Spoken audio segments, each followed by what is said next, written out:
Hi guys, welcome back to my YouTube channel. तो आज हम बनाएंगे ये सिर्फ 3 चीज़ों के साथ बना हुआ एकदम सॉफ्ट स्पॉन्जी चॉकलेट केक। बहुत ही आसान और सिंपल सी रेसिपी है, ज़रूर ट्राई करिएगा आप इसे। और अगर रेसिपी पसंद आए तो प्लीज़ वीडियो को लाइक करिएगा और चैनल को सब्सक्राइब करना ना भूलें।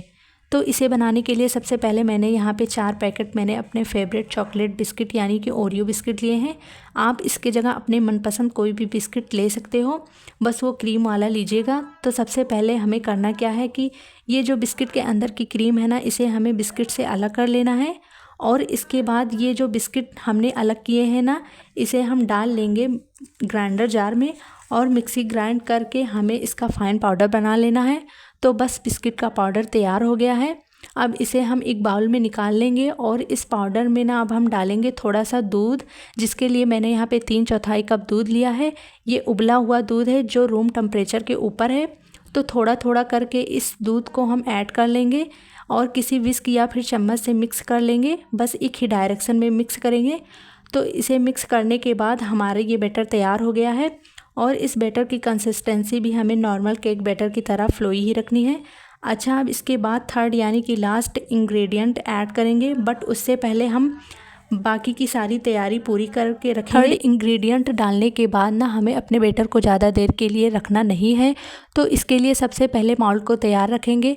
अच्छा, अब इसके बाद हम अपने इस केक को बिल्कुल सिंपल इंग्रेडिएंट और सिंपल तरीके से बना रही हूँ।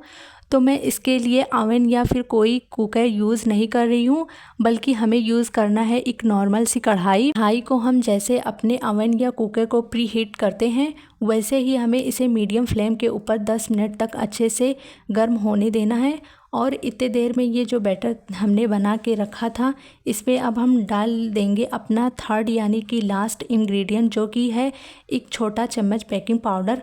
अच्छा, अगर आपके पास बेकिंग पाउडर नहीं है तो आप इसके जगह इनो भी ले सकते हो। इसे बेकिंग पाउडर के साथ बना रही हूँ। तो बस बेकिंग पाउडर को डालने के बाद एक ही डायरेक्शन में हल्के हाथों से मिक्स करना है और सिर्फ तब तक मिक्स करना है जब तक ये बेकिंग पाउडर अच्छे से मिक्स हो जाए। ओवर मिक्स नहीं करेंगे। तो फाइनली अब हमारे ये बैटर तैयार हो गया है। बस इस माउल्ड को हल्का सा टैप कर लेंगे और इसके बाद ये जो कढ़ाई हमने गर्म होने के लिए रखा था ना, अब ये काफ़ी अच्छे से गर्म है, काफ़ी अच्छी हीट आ रही है इसमें से। तो इसके बाद ना इस कढ़ाई के ऊपर हमें एक स्टैंड रख देना है। अगर स्टैंड नहीं है तो आप किसी भी प्लेट या कटोरी को उल्टा करके रख सकते हो। बेसिकली हमें अपने माउल्ड को डायरेक्टली कढ़ाई के ऊपर नहीं रखना है। तो इसके ऊपर अब हम अपना ये माउल्ड रख देंगे और इसे ऊपर से हमें अब ढक देना है। तो इसके लिए मैंने यहाँ पे दूध वाला पतीला लिया है, मैं इसी से ढक रही हूँ। आप किसी भी बर्तन से ढक दो, बस इसे अच्छे से ढकिएगा ताकि पतीला कढ़ाई को टच करे और जो हीट है ना वो बाहर ना निकले। तो बस इस तरह से ये सेटअप तैयार हो गया है।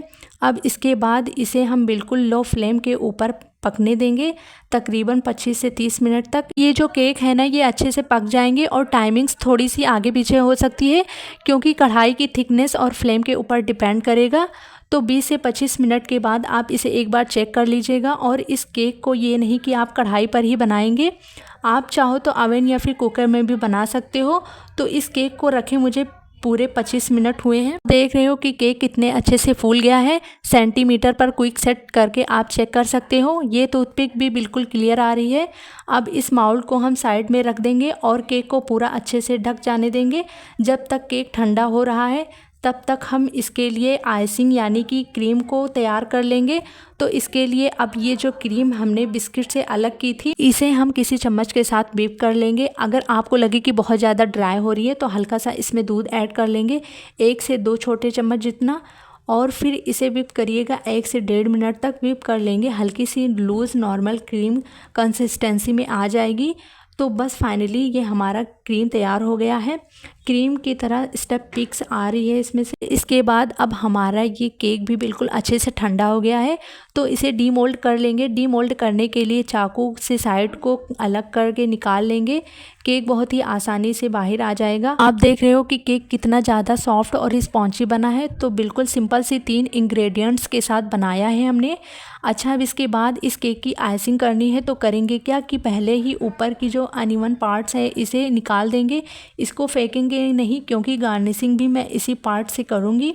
इसके लिए अब इस केक को ना हम 2 लेयर्स में डिवाइड कर देंगे। ये जो क्रीम हमने व्हिप करके रखी थी ना, इसे हम केक के ऊपर अच्छे से स्प्रेड कर देंगे।